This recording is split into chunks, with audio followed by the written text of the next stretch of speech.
12. Good morning. Okay. Welcome to the 11th SDS live webinar. My name is Christopher. I work with clients and new business here at SDS. Joining me today is Andrew Markham. Most of you will recognize heads up our new business consultancy, and he's a key player in a lot of our demos. Today's special guest is Pascale Mézac. Pascale, thank you so much for coming on today. We're really looking forward to having a look at some of the things you're going to be telling us about how current issues affect service charges. Can you introduce yourself before that? With pleasure. Yeah, Pascale Mézac. I've been working in housing since last century. I'm an accountant, and I've seemed to got specialised into service charges, and I'm currently rewriting the NHF guide. I wrote it 5 years ago, and I'll be writing it again. I'm finishing that off, the second draft at the moment. So I'm an accountant. I'm not a lawyer. I'm not a VAT or tax advisor. So whatever I say is my opinion. But if you go ahead and want to do something with it, take professional advice just in case. Because you can take my advice as a professional advice on that. What I've got a bit of a presentation just in case the flow doesn't flow as well as we'd like, but I've got a list of things I want to cover in terms of current issues. A lot of it is around COVID. There's a lot of questions around business interruptions. What do we do? How do we deal with it? But throw any questions at me, and if I can't answer it, I'll let you know.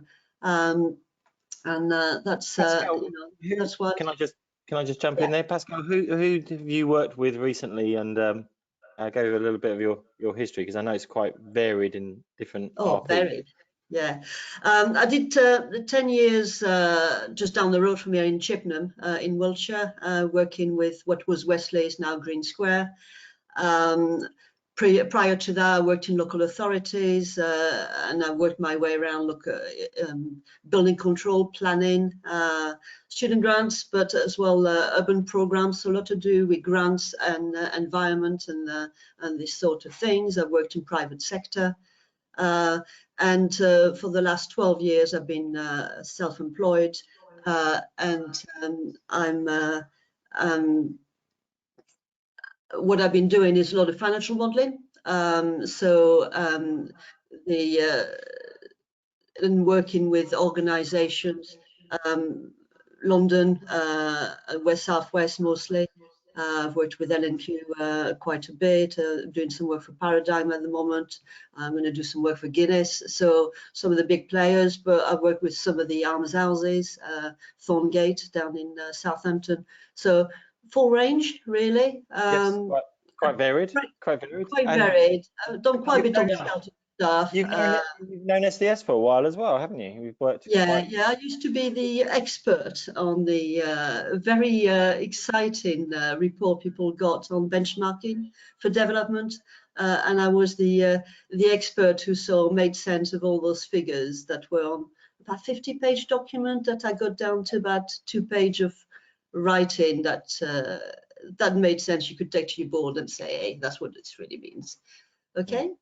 Yes. Thanks a lot, Pascale. I mean, you have such a great range there. That makes you the perfect person to give us such an informed perspective. Before we start, though, Andrew, you were talking to me about some news that was breaking earlier about funding. Yeah, I was just saw yesterday that the funding, and I was going to ask Pascale this actually. So the funding has been extended by 3 years, obviously to the impact of COVID, but no extra money has been allocated to that yet, which is a bit of a blow, I think, to the sector. So what's your kind of thoughts on that, Pascale? Well, extending without funding is going to be very difficult, especially when we are expecting some of the prices to fall on the house prices. So people are doing mixed schemes with sales. That That's going to be hard. Shared ownership, God knows what's going to happen to that market. First-time buyers are having a real tough time at the moment. It's not going to be any easier. So what's going to be the alternative thoughts on selling? You know, if the sales go down like we did before, when the sales went down, we went to market rent. Well, we don't know what we're going to get on the market rents at the moment. So what's the alternative? Exit strategy, I think. Yeah, exactly. We haven't seen that though. We at the beginning of these webinars, we were talking about a correction in the market, and actually prices certainly in where I am have kind of held up. So it's at the moment it's kind of a mixed message. I'm sure it's going to be pockets of that. So until there's some really firmed up data, and then we get out of kind of August, October, then we understand where the employment market will be, see where that house price is going to be affected on or not. But yeah, certainly impact on cross subsidized. Once the furlough ends, that's when we'll know the real picture, right? Yeah, I think when the furlough ends, I think that's what Savills has said in their June report. People are delaying making decisions, but some of the banks actually saying, well, I'm not going to lend you any money because you furloughed. They may be cutting back on the proportion of lending where they take into considerations. So some people are being very cagey. It's going to make it difficult. Sure. Okay, well, look, we don't have to dwell too much on that. I'd say let's get straight into the presentation. Take us away, Pascale. Okay, so I'll show you my screen for a bit, and then I'll put back so I'll just go from one to the other, so we don't get too bored. Okay, so here we go. And do you see this? Okay, yes. you see now. Okay. If I'm just having to toggle so many things. Hold on a sec. Also, send your questions as we go through. I'll get to them. Yeah, we've got a few ahead of time, but the more the merrier, really. So current issues, pandemic impact on service charges. So what does it mean for residents in terms of service delivery and your organization income? It's meant so many different things to so many people. You can't really generalize.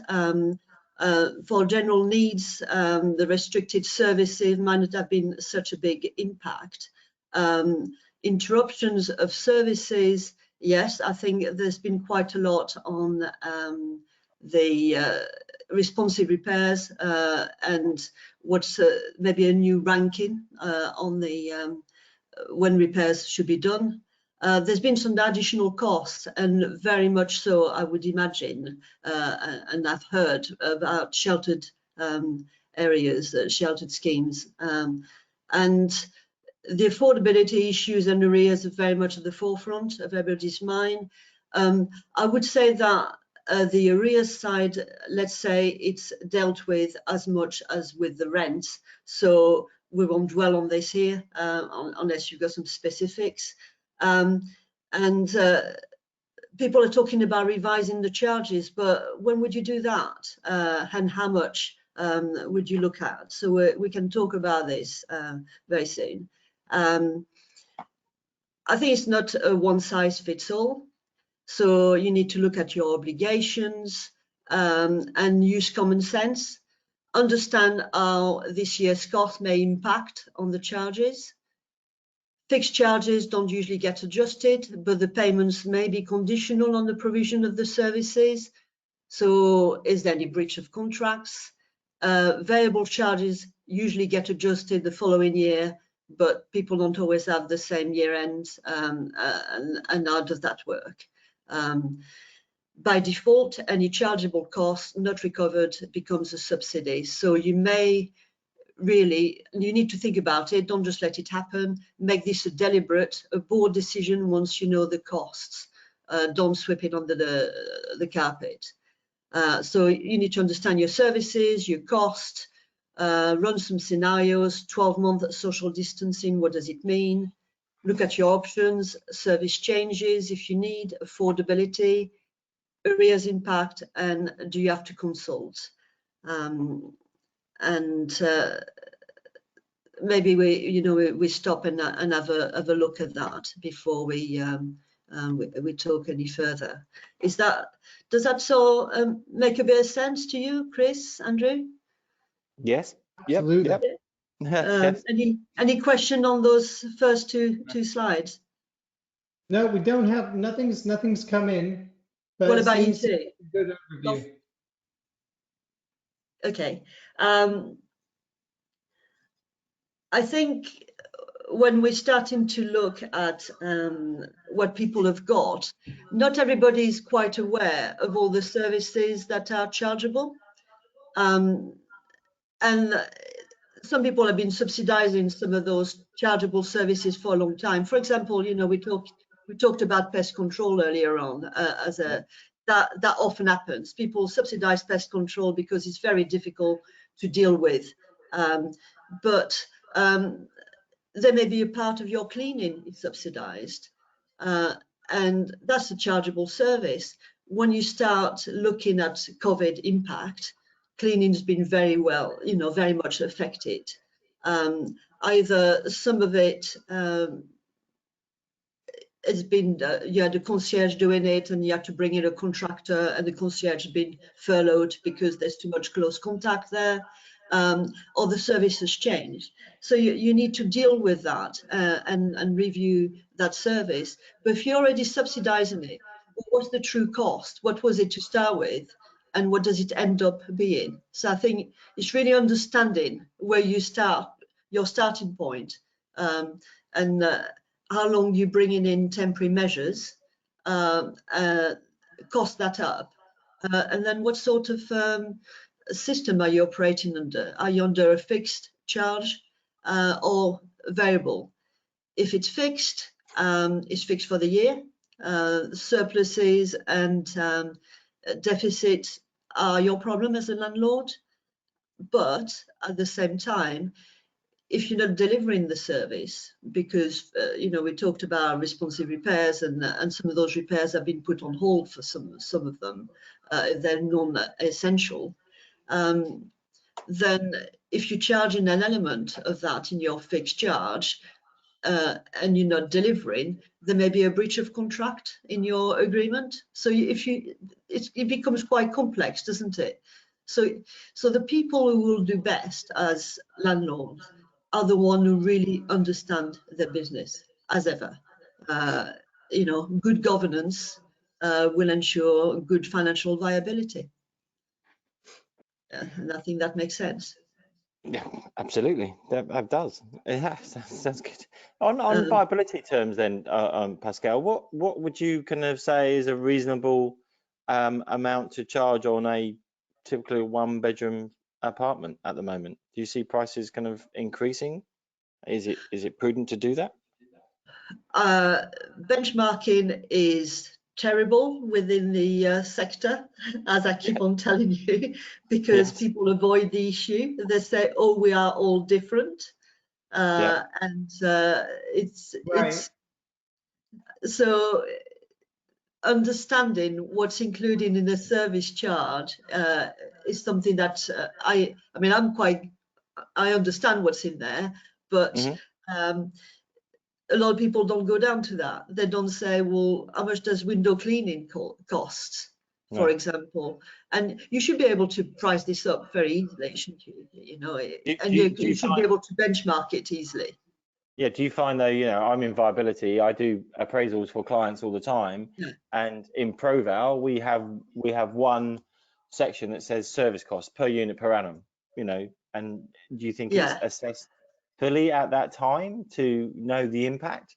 Because I was looking at some of the figures, looking from London to outside of London, it's quite dramatic costs. If you're thinking of it's £1,200 a year for a flatted service cost, where it's £600 maybe outside, that's quite a big impact on your viability. What's your and I think I do think that when you've got mixed tenure with shared ownership and market sales and general needs, for example, in similar blocks, the demand on wanting more concierge service, certainly in the private sales, and maybe better services, will often mean that people have had to raise their games, and that's caused some issues on the service costs. And everything seems to be more expensive in London. It seems to be a bit of a premium there. Living wages for a start. So, and that's your main cost, isn't it? But the difference is, I think, it depends how big the blocks are. If you've got small blocks, it's going to be always cheaper to run because just think of a door entry system. You're going to have a simple lock on the 4 to 8 people units block, but if you've got a series of bigger complexes of 20, 30 units per block, then you can have something more sophisticated. People will want more security, so they'll want to be able to see what's coming in, and CCTV and all this sort of thing. So straight away, service charges start rakes up a little bit, and because of security and safety, and that's fine. But somebody has to pay. Somebody has to meet that cost. And obviously with the tenure difference, affordable rent is the service charge is included in in the rent. So have you found that the sector has kind of woken up to this? Are people really diving into the detail and saying, well, what is this service cost, and can we build it out so we've got more income coming into our viability? Because the services are included in the affordable rents, people always think it's an in and out. Like I said to you before, it doesn't matter. Actually, it does. And I think what we start is you need to really think, can I design out any of my service charges before I build it up? And can I do anything cheaper? It doesn't help that the planning requirements often are quite tough on, especially in London, and the bigger towns. They're wanting all sorts of things, which is great. But if you've got fancy roofs, fancy energy schemes and whatever, you can end up having to pay for those through your service charges and not understanding it. It's either, if it's part of the affordable rent, then some of the elements will be in there. But if it's not, if it's part of the fabric of the building, then it becomes the landlord's responsibility. And that's not always accounted for and not thought about. The replacement cost is not in your development appraisal, because certainly I've found many times that what's been put in as an element by a developer, which should last 20, 30 years, last a couple of years, and then you have to replace it. The boilers used to be a typical one. They'd have something, the housing association would put something that's a 15-year life. They actually put in a 5-year one in. 5 years down the line, you change it. The windows used to be quite typical, and you look at your developments around where you live. The for sales ones, the people who live in the private houses are changing the windows within 10 years. Housing association, 20 years, 25, because they put something that's a lot more long-lasting. But that's not always reflected in the price. So it's always about the components. So as landlords, what we can do is make sure that when we negotiate with developers and with those big companies that we buy in off-the-shelf units from, is actually say, we've got standards. Can you meet those? And if they don't meet those, is how you negotiate to get there. and how you factor that into the price. So, you know, you can say, well, sorry, you know, you're not going to meet my replacement cost or whatever. And the other issue is that you get tied into managing agents. And I think managing agents are becoming more and more of an issue in the big cities and the mixed schemes. Pascale, I've got a question here. Do you think, this is from Terry Hibbard, do you think we are likely to see the private management companies hike their fees to recoup monies by next year by increasing their service charges? Registered providers keep service charges affordable. Do we need to have more control on the increase to prevent this possibility happening? Definitely. I think that's a big area, that's a growing area of concern for people. People are getting excited about getting additional units because they, you know, they're trying to make the numbers up. But at the same time, they're signing into those management, with those management companies. Often they are open-ended contracts. There's no review dates. They have no control about how those management companies are managed, although they're trying to manage them as landlords. And there's not much experience in the sector of managing those big companies. There's no get-out clauses, so you're in it for life. That's not the way we run business, and I think people need to awake to that. So I know it's exciting to build new houses, but once you've handed over the keys, they've handed over the keys, you need to live in them. We're in there for the long term. Make sure that the contracts you've got all attached to that are in the long term. You negotiate a price before. You don't hope later on that somebody will reduce the costs. They have a business to run. So going back to the question, are those prices going to reduce? It's I think you need to start talking to them now. Don't just wait for the bill to come through the door. Ask them, are they balancing their books? Because you need to make sure that the services they're delivering have got to be up to scratch.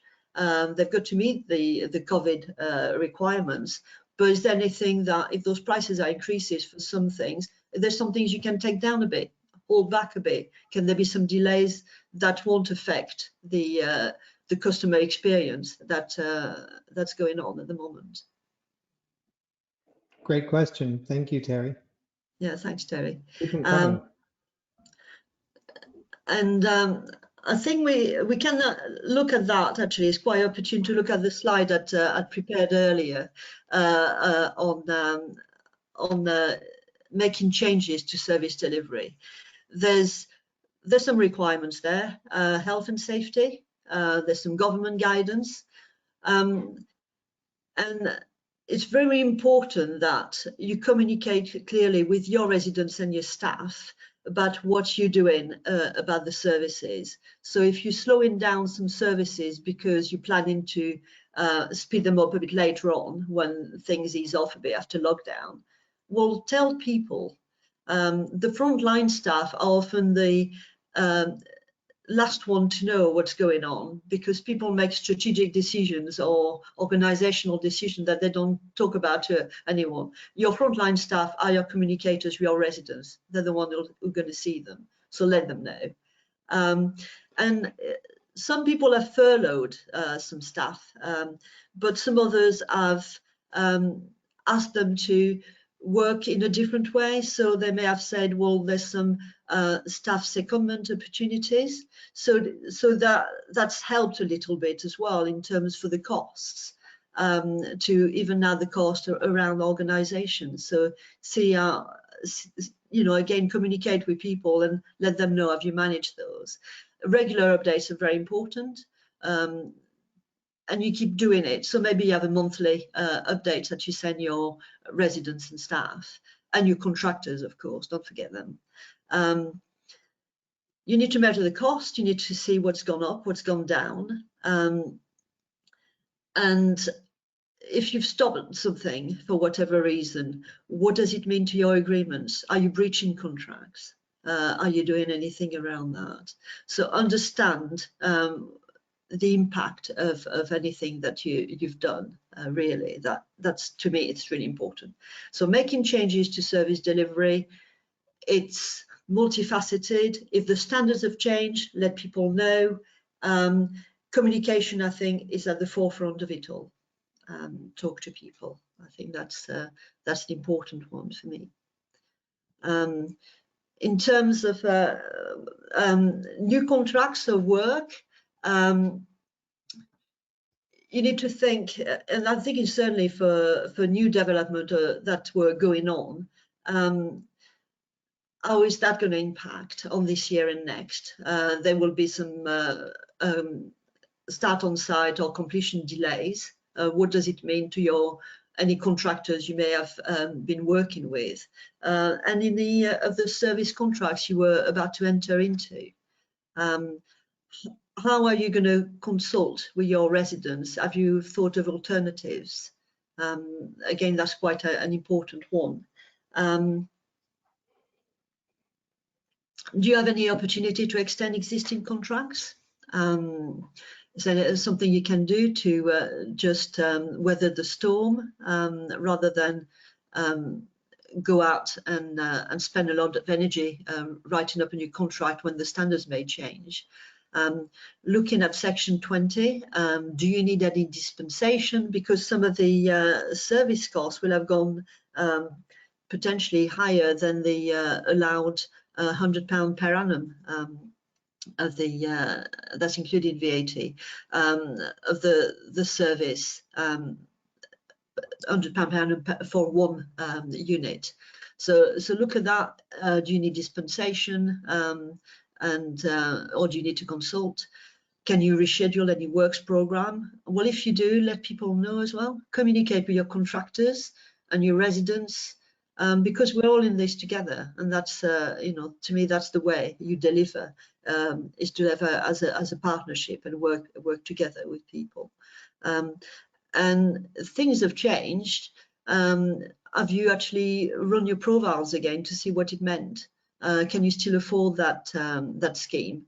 And if you can't, you better find out and sort something out. Have you got exit strategies, or have got solutions, alternatives that you can put in place? Even at some time quite a late stage, so look into that.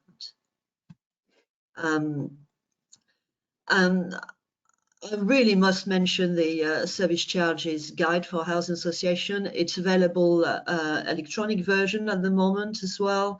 The new version will come out in the autumn, but before then, if you get a copy, I believe that there's a deal that you'll get the upgrade free of charge or at a very minor cost.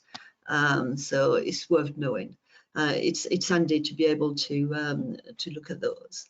And if you didn't see it before, I must do this and show it. Yeah, we've been practicing this, and I'm really rubbish at this. And it's got a lot of pretty pictures in there, so there you go. And you can do it all. And if your table is wobbly, it's brilliant.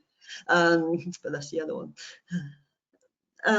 We've got one or two more questions, don't we, Chris? we do. Yeah, absolutely. So this is from Jackie Kerwin. Jackie sent us this from Taurus.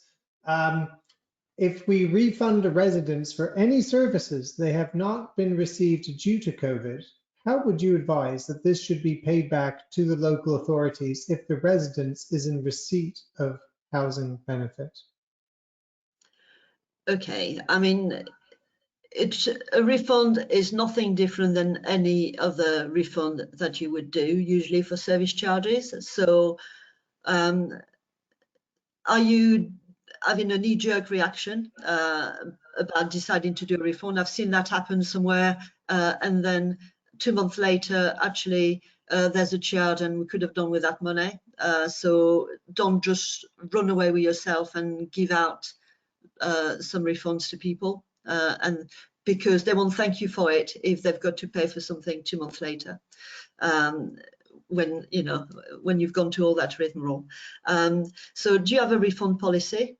What does your agreement say with refunds? Is it something, usually refunds are carried forward to the following year and offsets future charges. So if your charges have gone up and down, and actually, have you looked at the overall picture for the tenancies? It may be that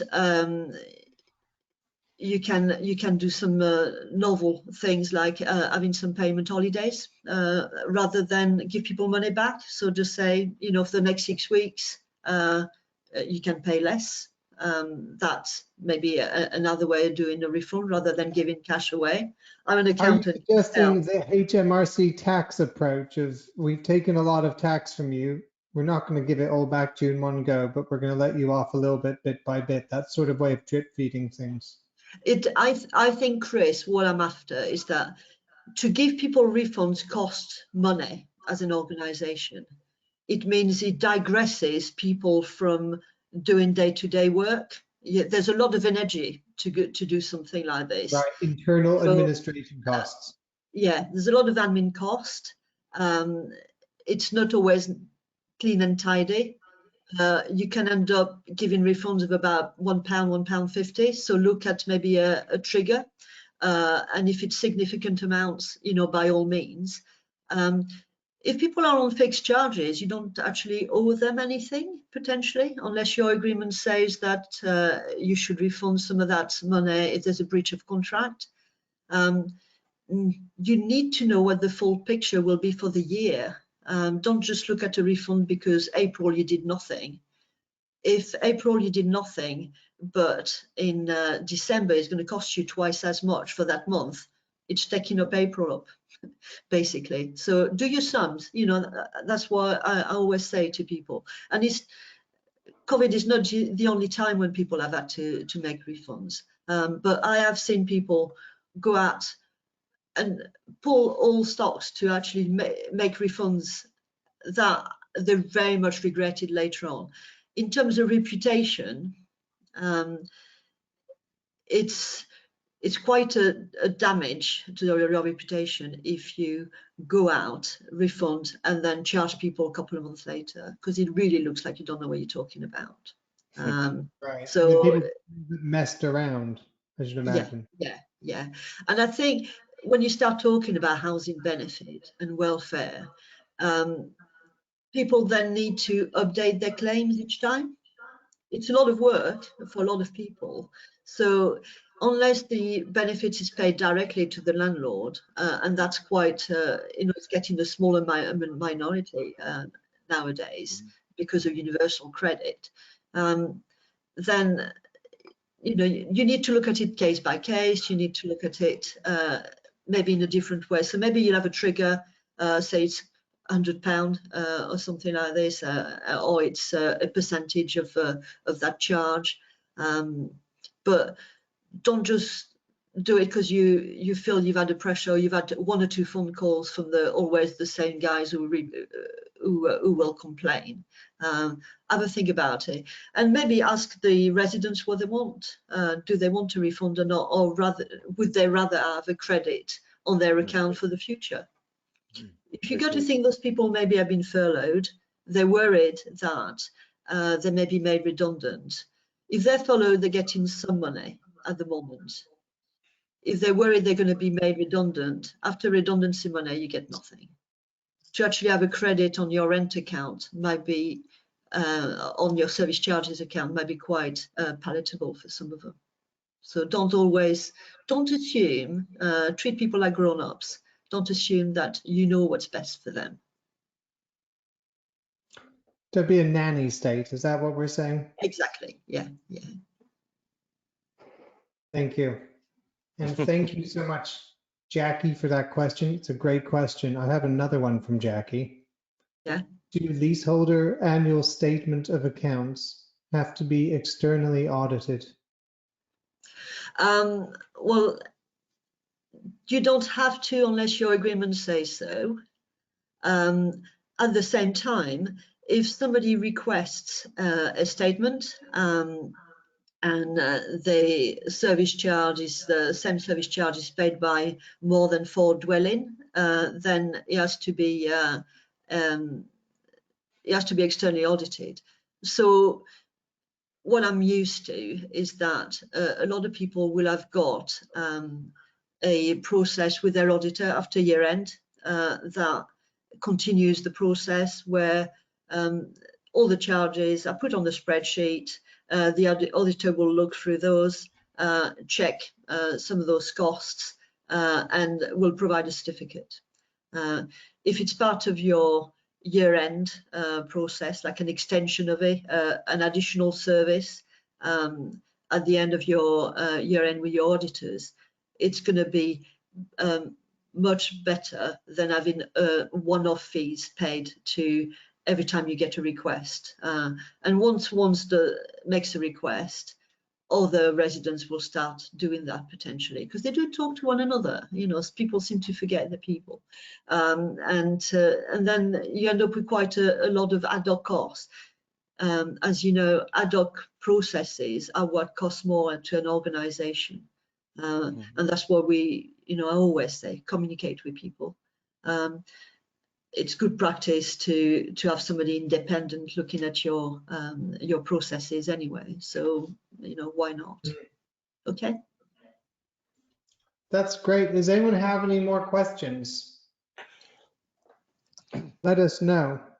In the meantime, have you pretty much finished the gist of what you came on here to give us, Pascale? Yeah, I think all I'll say to you, there's obviously a few in terms of current issues. There's Grenfell is still going on. The fire risks charges are still very much alive. Discussions about who pays, what's reasonable, how to deal with remedial works, waking watches, fire doors, cladding. I think all those things are still very much going on. There's waking watches have been made a bit more difficult with COVID because people are at home more, so more risk of, and people have been cooking. I don't know if you heard, we ran out of flour and eggs at one stage. Anyway, but there may be more domestic fires because of it. So it certainly stressed the point.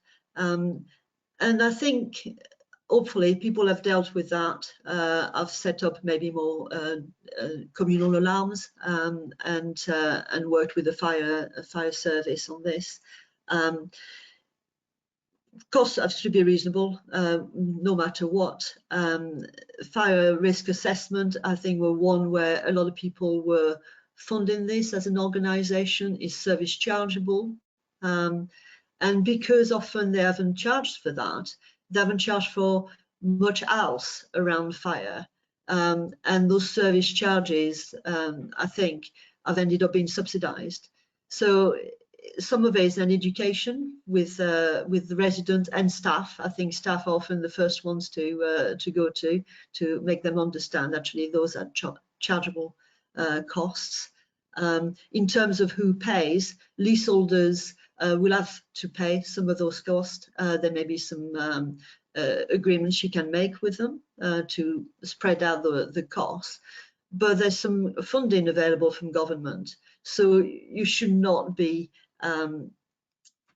charging someone when you've received a grant for something, obviously. So you deduct the grant you received. So you should endeavour to get as much funding as you can before you start charging people. That would be my message on there. And keep it reasonable. Does it make sense?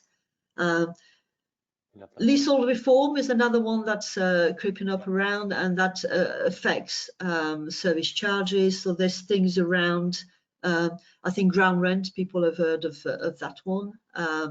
They're usually it's a peppercorn rent, £10 per annum. It takes more managing than it does than the £10 you collect, if you think of the cost of an invoice. But some people have been doubling that. So as a landlord, as a responsible social landlord, we should not be signing up to those agreements. It's back to not getting overexcited. We've got all those units somebody's giving us. They're not giving you them. What's attached to that? What's the agreements you tying yourself into and tying your residents to? Because I'm certainly heard of people who will have had to revoke some of those agreements because they are unfair. But obviously there were a premium paid in the selling price, in the price you've paid for the units. So negotiation, have a think about it, see what's in the agreements is just as important as the brick and mortar that you get in.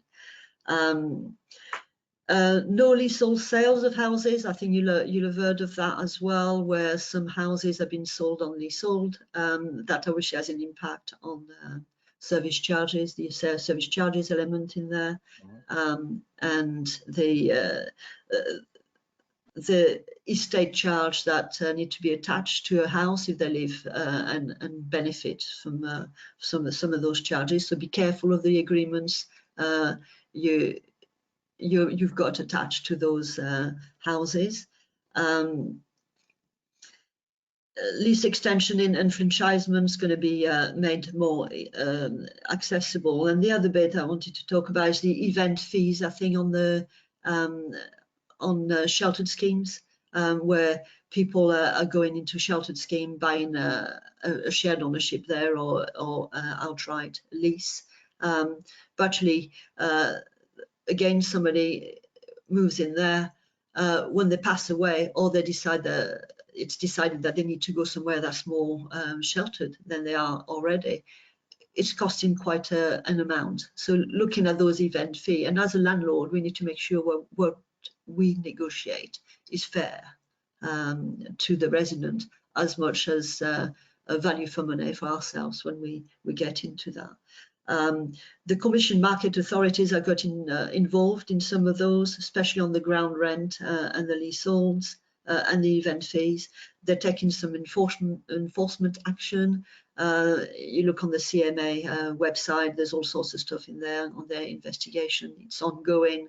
There's some examples in there. So just refer you to the CMA to have a look. Okay, that's my update. Sounds good. It's so complete. Like it really is.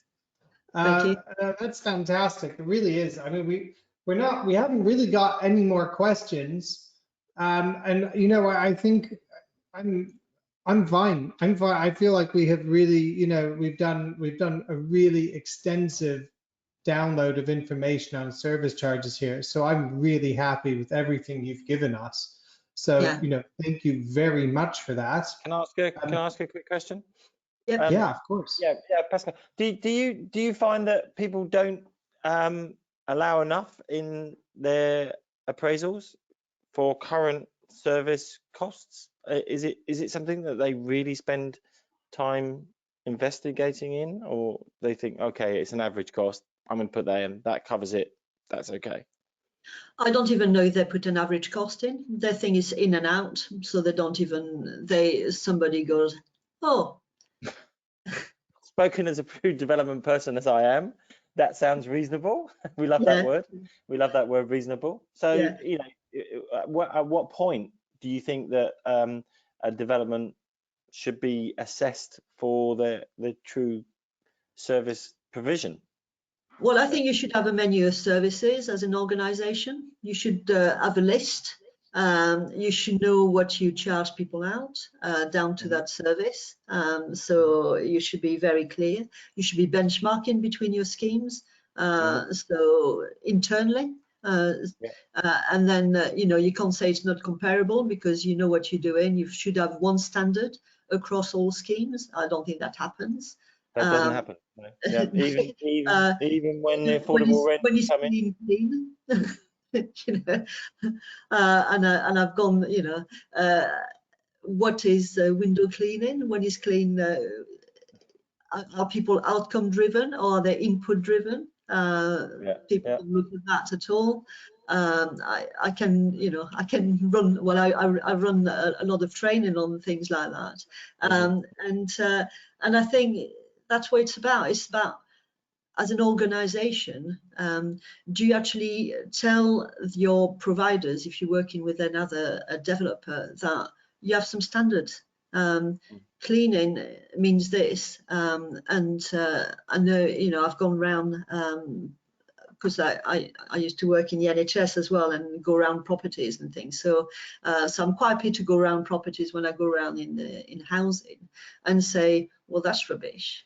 I know quite a bit about building, having worked, I said, for a long time in local authorities as well.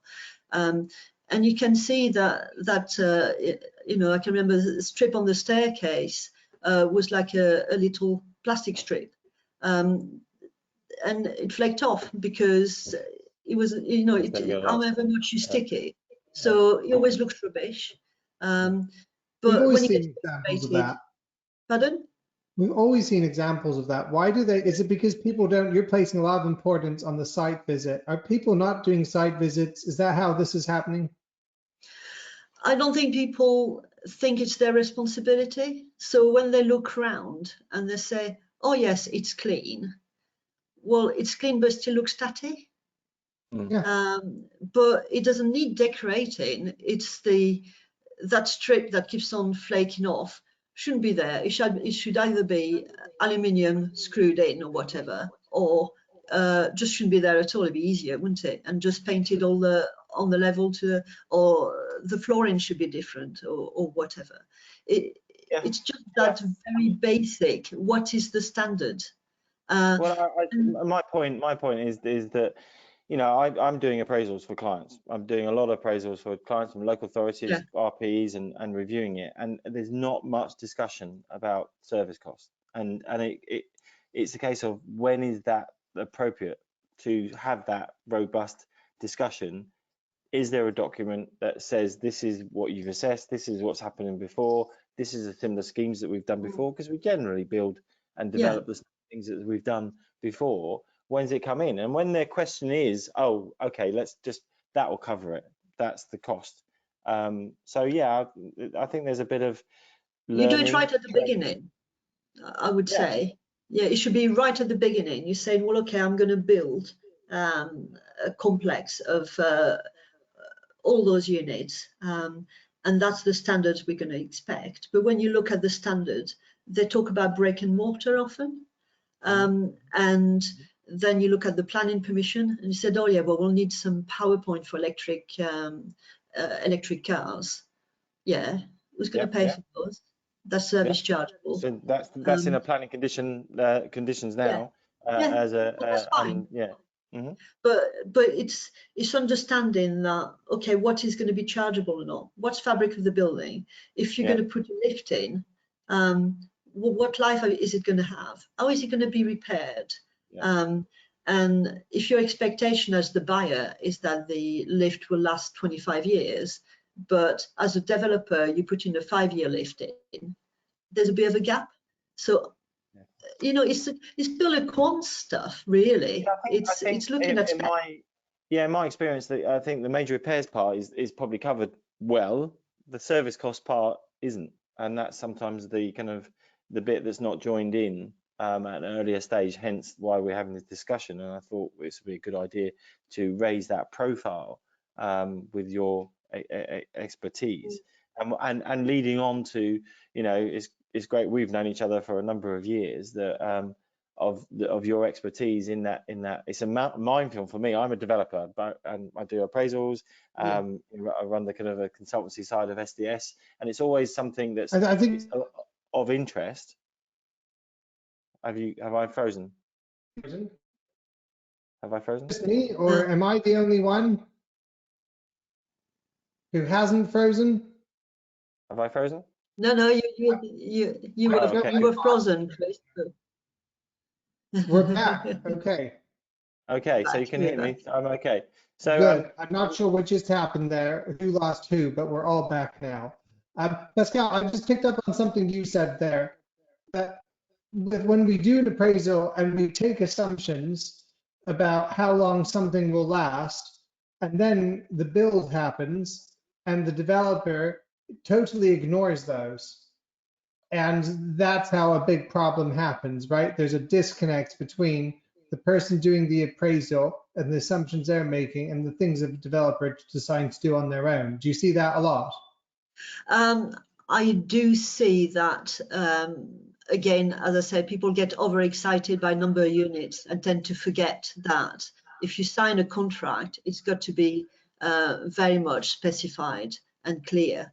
It's not just 20 widgets you get in. You get in 20 widgets to that standard that you expect all the components to last and how those components will be replaced, who's going to pay for them. So it's all the warranties going in there. And again, on the components, if there's a warranty and some of those warranties carry a requirement on the maintenance that's very specific. So if contractor with red hair comes in and does it, it'll break the agreement more or less. Not quite, but you know what I mean. It's so specific that it's quite easy to break a warranty. You then need to train your staff specifically for that, and there's an extra cost, isn't it? Because you don't have many redhead usually working for you.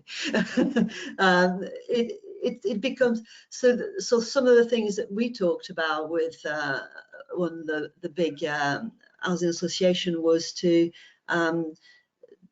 have building management where contractors come in and have a card and they swipe it and on their handheld it tells them what the specification is. And they only have access to the bits that they have access to. And if it has to be the when they started to do a check of a lift, for example, if they're going to be too far in what they're doing, actually it won't let them do it. And they have to refer back to the manufacturer, for example. If you think there's fire stops in the lifts, it may be that's the responsibility of the manufacturer, not the guy who's coming in and doing the maintenance. And if they replace the fire stop, then it might nullify the warranty.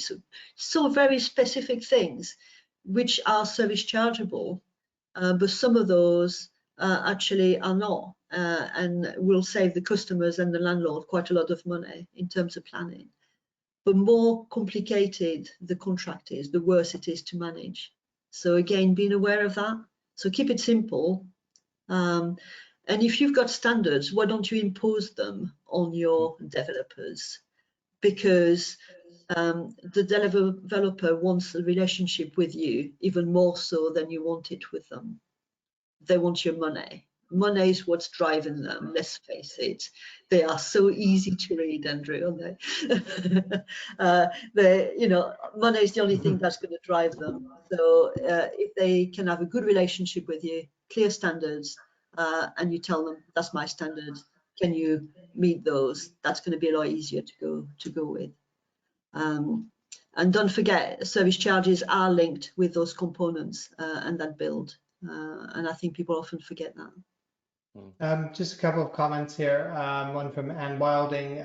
In profile, check by tenure that you have the correct response to the question, is service charge included in rent? And that people doing the appraisals understand this. Andrew, just elaborate a little bit on that.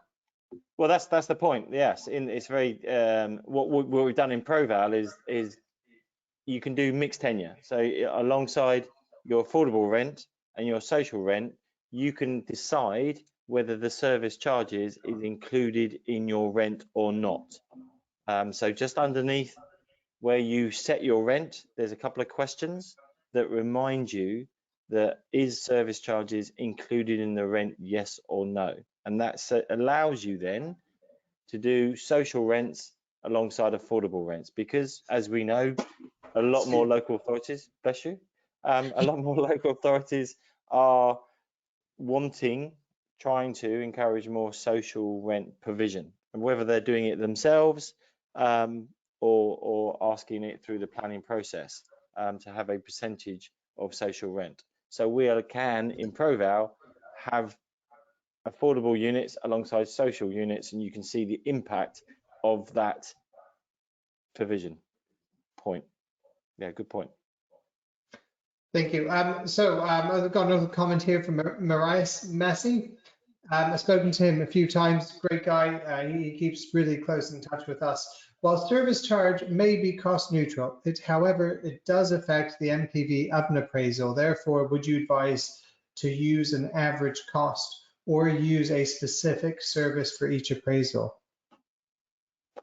I'd go down to the specific because at the early stage, when you just widgets on the on the site, suddenly the site becomes quite specific. Every site is different, and the outcome will be different in terms of the size of units and what the services will be that you're providing on there. For example, you might have a sewage plant dedicated to that site in a rural area, which is very different than somewhere else where you can just plug into your main sewage system.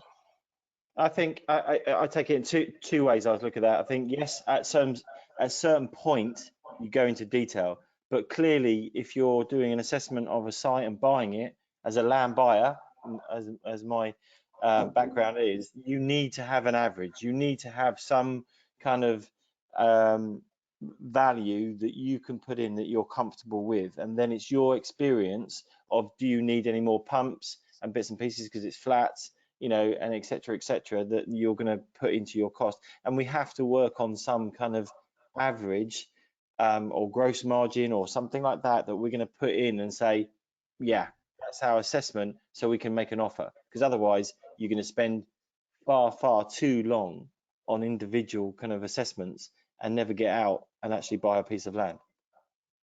One of the things that I would bear in mind, though, is as an organization, you consistently subsidize some services. You need to put that in your assumption because that's a cost. Yep. So, I mean, aids and adaptation is often subsidized, but there are other things that can become quite costly that you may have decided to subsidize as an organization. When you're doing your assumptions at the beginning, just put those in. Then you go through picture, and it becomes, otherwise it becomes a shock when you get it. Yeah, I'd be saying to Pascale, come on, give me an average. What is it? Come on, what is it for this average? I need a figure so I can put it into my assessment. And then you'll be going, Andrew, I can't do that. I need the detail. What's the detail? And so there's all that. I can see that tension that between pull you and me of you're the detail.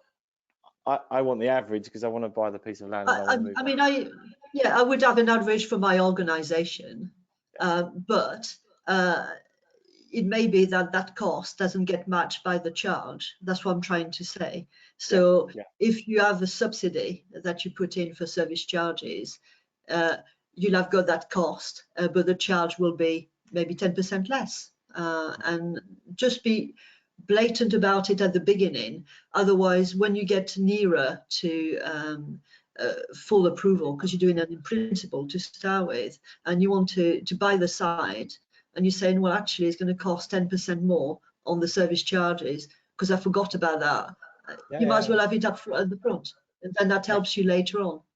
And that's why this subject matter when you go open it up is quite big, and that's why I've been working with Pascale over the last couple of years and pulled her into some development seminars that we've done to talk about the subject matter. And we've put hopefully we're putting a development workshop together with the expert who's writing the book, and we'll be offering that. I believe there's a handout, Chris, is that right? That's right, there is a handout you'll all find in the service charges workshop. It's in your handout section, so have a look for that. It's right there. So we're offering, there's going to be a day's workshop. Now we could do this online or physical when we eventually get back out into doing physical stuff, but Pascale's putting together a workshop through SDS, which will be, I believe, probably 4 sessions, something like that, depending on the client's specification. 2-hour sessions through us, so inquire through me or Chris or the rest of the SDS team, and we can talk about your specifications, but really get into the detail of this service provision. Just come to me, don't worry about anyone else, I'll take care of it for you. Chris will organise it. But I'm pleased, part of the services that we can offer is pull the experts in and offer it through SDS of the continued service that I'm putting together with our development consultants, which is this is exciting. So thank you, Pascale, for your time today. Pleasure. Thanks Thank a lot. you. Thank you. And next week, we will be doing viability, private sector viability. Yes, Right, we're going Andrew? to touch on that. Yes. Me and John Okay. Stevens, hopefully, me and John Stevens are going to look at the fun parts of viability. How's that? There's a residual. We're going to be looking at the private sector, residual land value, the bottom line against how we can do it in a land appraisal and how we can do that as well in the ProVal. So coming from a different kind of aspect, but with the same outcome. Sounds Make it brilliant. fun. Make it Thank fun. you very Thank much, you. everyone, and see you next week. Bye now. All right. Brilliant. Thanks. Thanks, Bye. Pascale. Bye. Cheers.